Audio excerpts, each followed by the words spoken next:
In the headlines, NDLEA intercepts UK Saudi-bound cocaine consignment, raids Abuja Garden. Bauchi community cries out over eviction attempt from ancestral land by military. President Buhari boosts Eagles' confidence ahead of encounter with Tunisia this evening.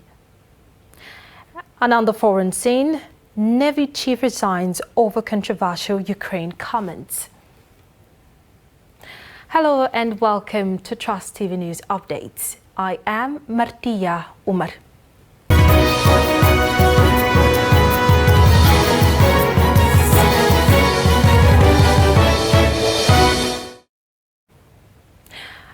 Welcome back, and now the news in details. The National Drug Law Enforcement Agency (NDLEA) have raided a relaxation center, popularly called Garden, in Abuja and arrested 6 persons for selling drug cookies and noodles. In a statement by the NDLEA Director, Media and Advocacy (NDLEA), Femi Babafemi, said the operatives raided the Garden at Wuse Zone 5 behind ShopRite and arrested a lady, Rachel Femi Yesu, 29 years old, suspected to deal in drug cookies, along with her sales girl, Stella Sunday, who's 20 years old. According to the operatives, beside the cookies, they were also caught selling bottles of blackcurrant drink, popularly called Zobo, prepared with cannabis, and among other arrests.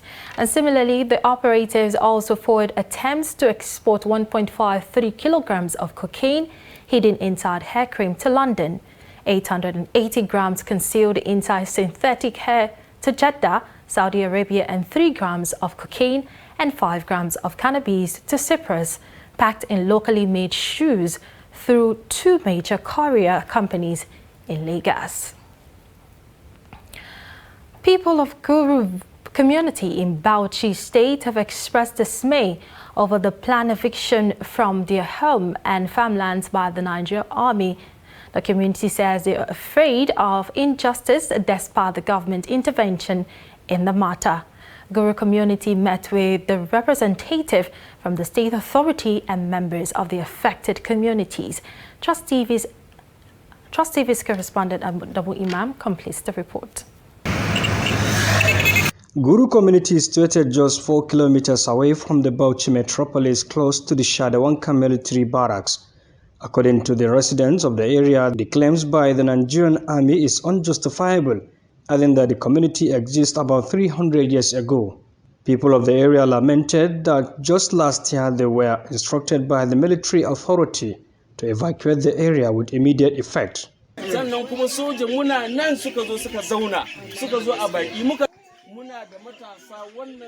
We never engage confrontation with anybody in any way. We have thousands of youth in our communities. No any employment from them. No any benefit as corporate social responsibility from them also. But this issue is still lingering in our minds. But we are law-abiding citizens. We are not disputing with the government or with the authority. We knew that only God can deal with anybody or any government on earth.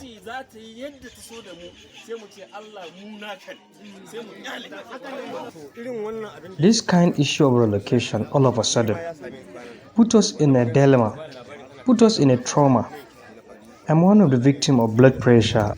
Therefore, during the discussion with the affected communities, leader of the government committee, Malam Sani Adamu from DSS, and Commissioner of Land on Survey, among other security agencies set up by the state government, has expressed worry over the reactions of some members of those communities.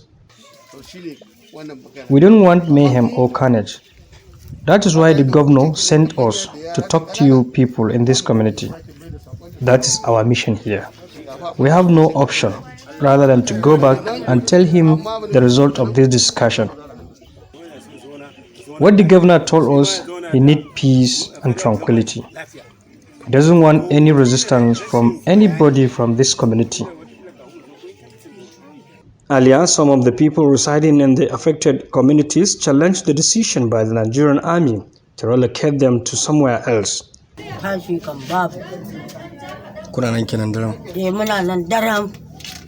I felt bad that one day we are going to leave this our community forever. We don't know where to go. This is what happened during the primitive era, but now it's happening to us. We begged government several times to bring back what belongs to our ancestors, but to no avail. God is seeing. I feel bad for that, and moreover, they will not pay much about it. So we need the government to come and see us through. Meanwhile, after the discussion, the government committee explained that they will convey the message put together by all members of Guru and other communities to the state governor for further action. Adam Imam, Trust TV News, Bauchi. A train conveying passengers has crushed a cement truck and commercial tricycle popularly known as Keke Napep in Kano. Report says the incident occurred on Obasanjo Road in Kano Metropolis on Sunday, explaining that the train carrying people around the area attempted to flag down the truck, which did not notice the train. It is unclear the casualties are from the accident, but people were rushed to the Murtala Muhammad Hospital, Kano, from the scene of the accident. In another development, suspected gunmen on Saturday evening killed 4 workers at a mining site in Dong Village, Plateau State. Confirming the incident, Plateau State Police spokesman ASP Gabriel Uba said armed police men were deployed to the area and calm has returned. According to the nation, a community leader, Emmanuel Dong, confirmed the attack, adding that the gunmen stormed the mining site and shot the workers dead. 4 men are shot dead, while a woman who survived the gun attack is receiving treatment in the hospital.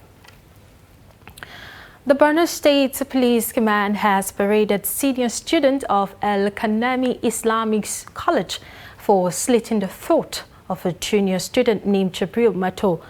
It was reported that the 16-year-old boy had his throat slit for refusal to run errands. The report. Last Sunday at mid-hour, Jibril's throat was slit by a senior student, Ahmed Goni, for refusing to run an errand. The news of the incident, as claimed, was concealed from the public for fear to spark tension.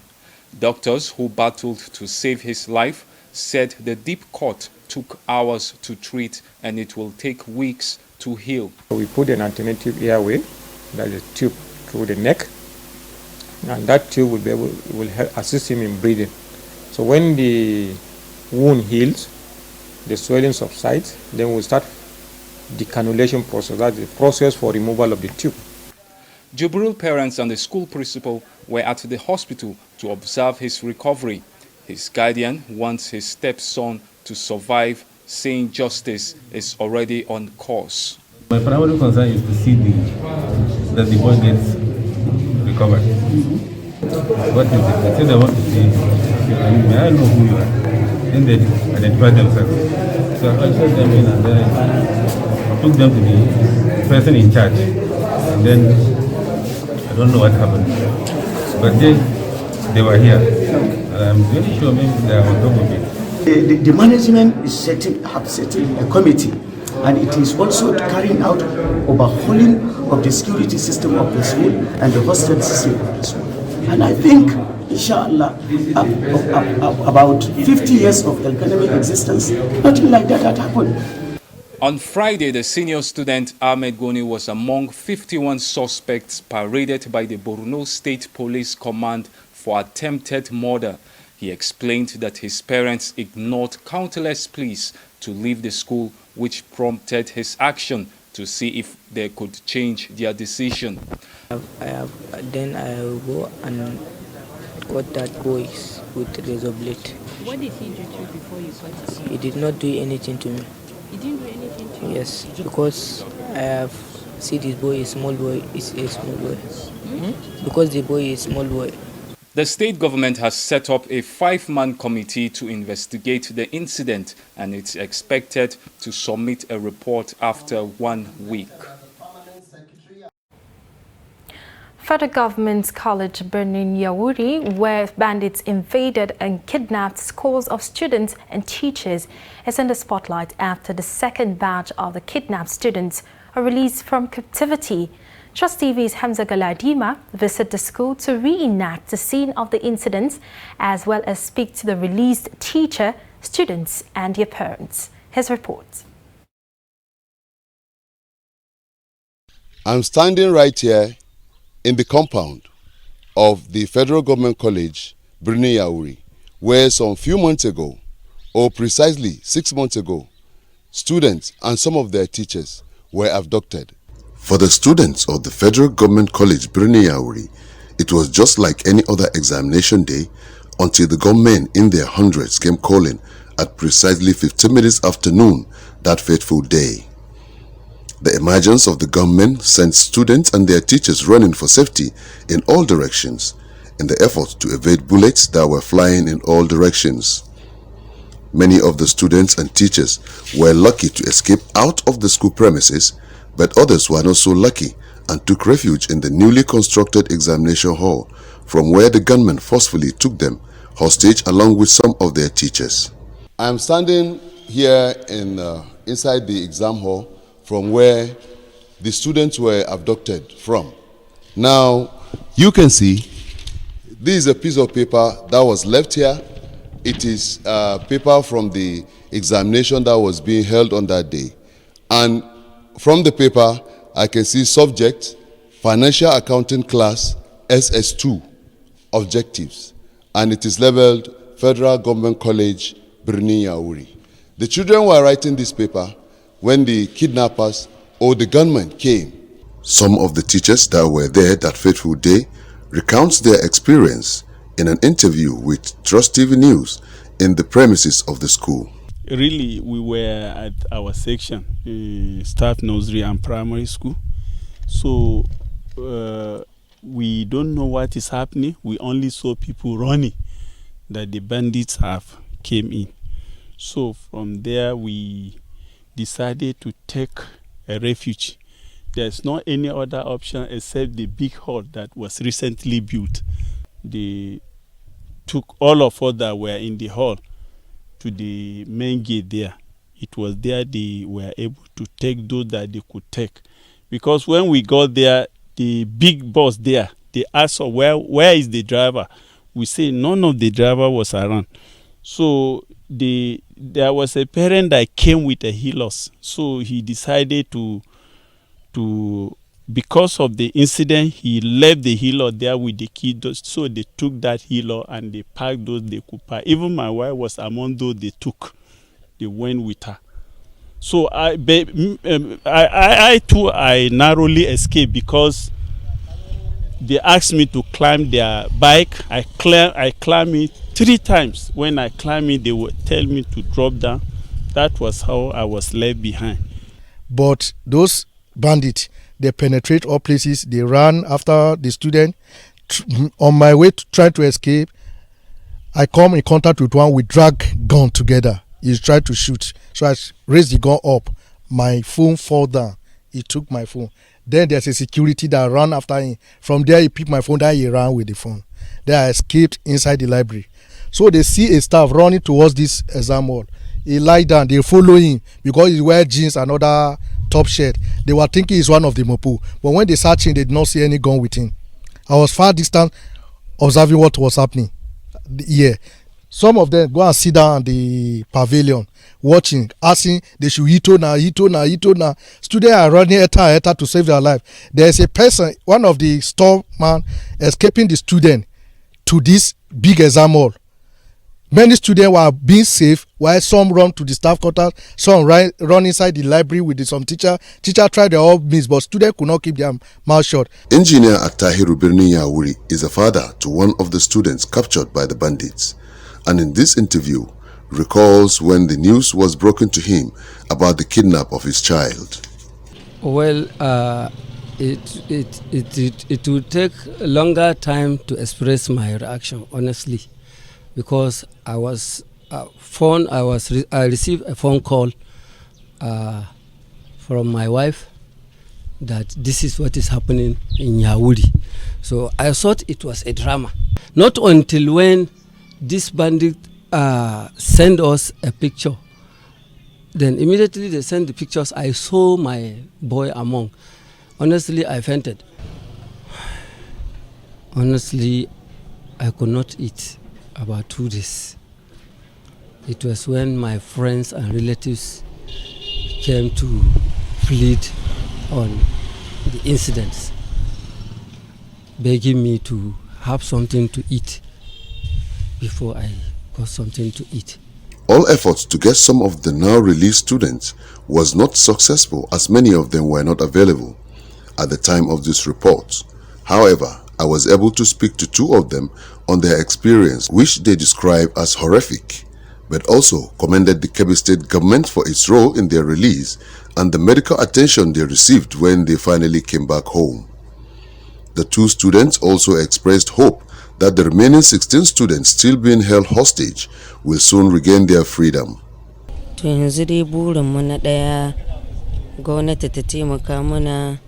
We are pleading to the government to rescue our classmates that are still being held captive. The saga of their captivity may be coming to an end, but the one question on everybody's mind is what will now happen to their studies that was cut short 7 months ago.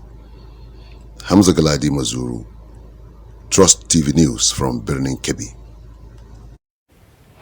And elsewhere, months after the brutal murder of the Katsina State Commissioner for Science and Technology, Dr. Rabi Nasser, the question many people are still asking is how far has investigation into the matter gone? Concerned citizens, human rights activists, civil society organizations and other public commentators in Katsina are curious to know whether any breakthrough is achieved on investigation into the matter. Trust TV's Abdullahi Ahmadi has details of the report. During a visit to Fatima Shema housing estate in Katsina, the residents who are still in grief over the unfortunate assassination of the former commissioner said the murder will remain indelible in their minds. They say since the painful killing, people are living in fears of uncertainty and what next will happen or who will be the next target. They should do their investigation, maybe those that came into the estate, whatever it is they can do. They should just try and see how they can corrupt the street. You know, we felt like this place is no longer as secure as it used to be. Because, you know, before you enter this place at night, and even if they don't know you in the afternoon, they actually mark you. Members of human rights groups and civil society organizations in Katsina State who are concerned about the alleged assassination called on security operatives to go deep into the matter to unravel the perpetrators and make sure they are prosecuted accordingly. Had the news of the shock that he was assassinated by unknown persons. Therefore, we are still waiting for the investigation, the outcome of the investigation by the security personnel. As civil society organizations, that is our major responsibility and that is our major challenge. It is our civic duty to see that those people who killed Rabbi Nasser are brought to justice. Most of the streets in Fatima Shema housing estate look deserted and isolated as only few people were spotted by Trust television camera during a visit to the area. But unfortunately, after this incident, we just leave everything to God, and then we hope that the security agencies represented here, being the civil defense, will actually take the security of this estate very seriously. Done and it should be served. So I think the security agencies should try their best to see what they can do to unravel those that are behind this. That way to even make the rest of us living in the estate more secure that okay, they are doing something about it. But if they just sweep it under the carpet and they don't do anything about it. While at the residence of Dr. Rabi Nasser, where he was assassinated, only one private security guard was spotted by the gate as people, including newcomers, move in and out of the estate freely without any interrogation at the main entrance. Some family members of the late Dr. Abe Nasir, who declined to comment on camera, said they are still trying to put the unfortunate situation behind them and leave everything in the hands of God. I appreciate the commitment of security operatives in uncovering the culprits and their collaborators.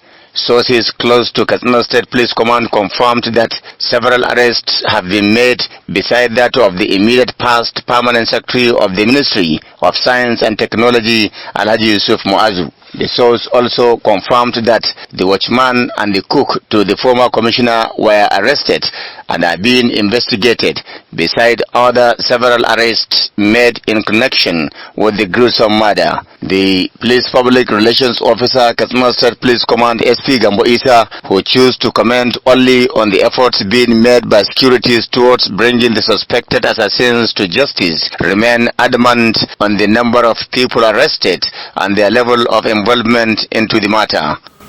The command is doing everything possible. We are following lead and we are very close. I don't want to say anything, but I'm assuring you that very soon we are going to come up and brief you on the success we've recorded. We are getting somewhere in the investigation. At the moment, observers say investigations into the killing of the former Commissioner of Science and Technology, Dr. Abe Nasir, will serve as another litmus test, especially to securities and the judiciary in Katsina State. Abdullahi Ismail Amadi, Cross Television News, Katsina. Hey, you're still watching Trust TV News Update. Coming up after the break, how rice revolution affects price. Do stay with us.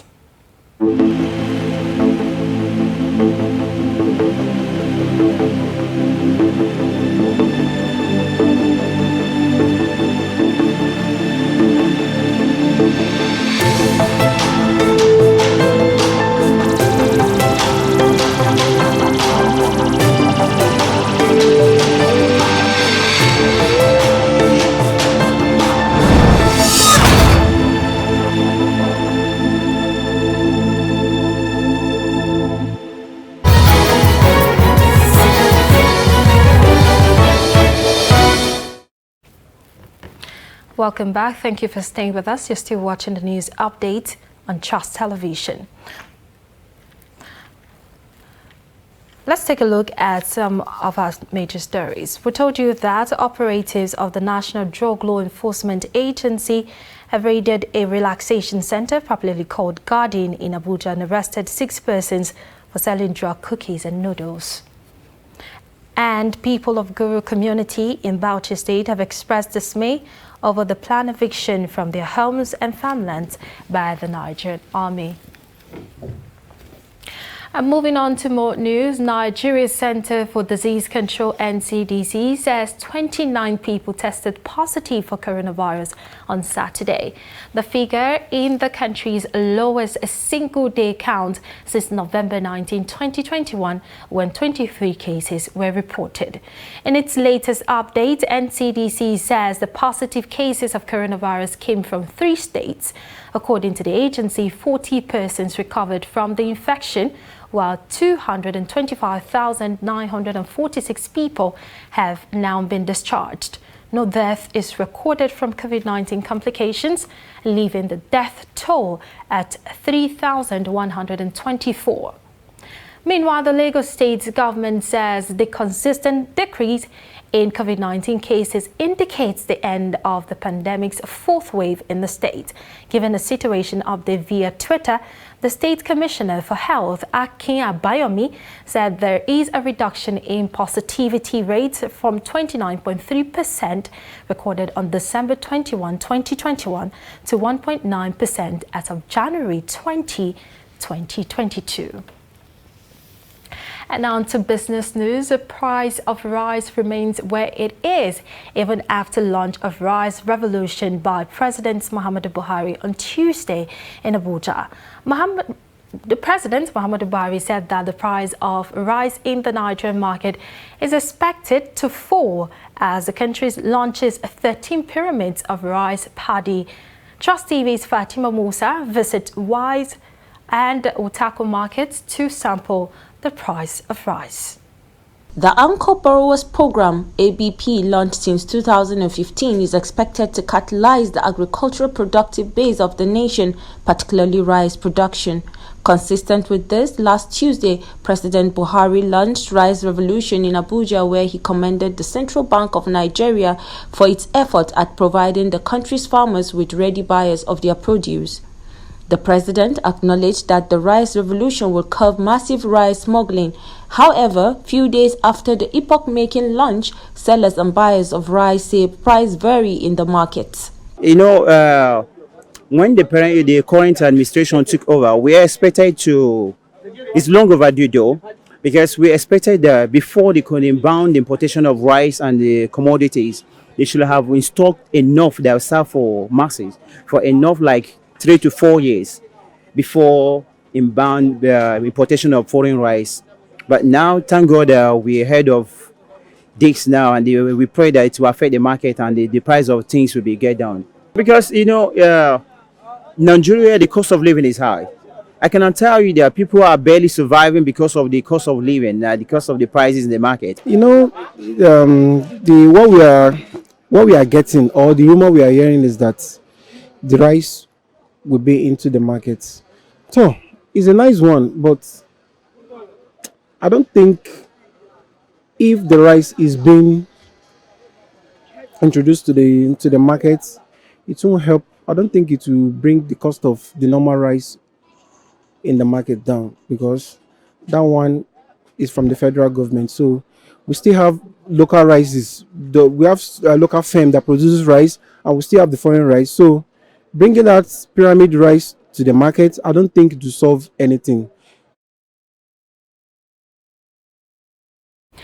And in sports, the Super Eagles of Nigeria have assured the President Muhammadu Buhari that they would not let Nigerians down.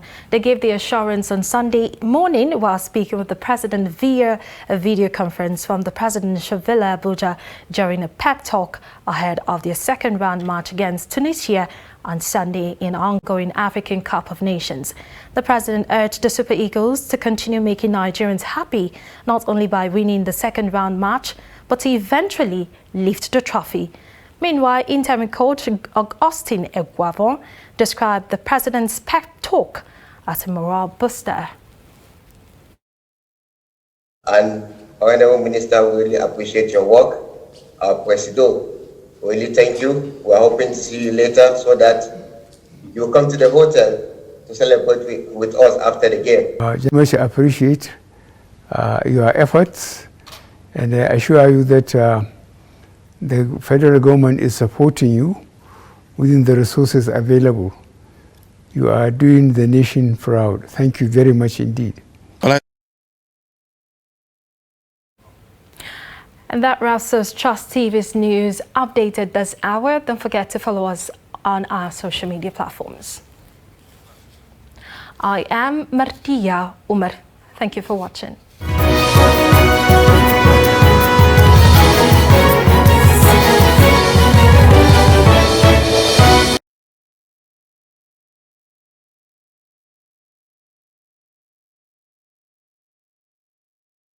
Thank you.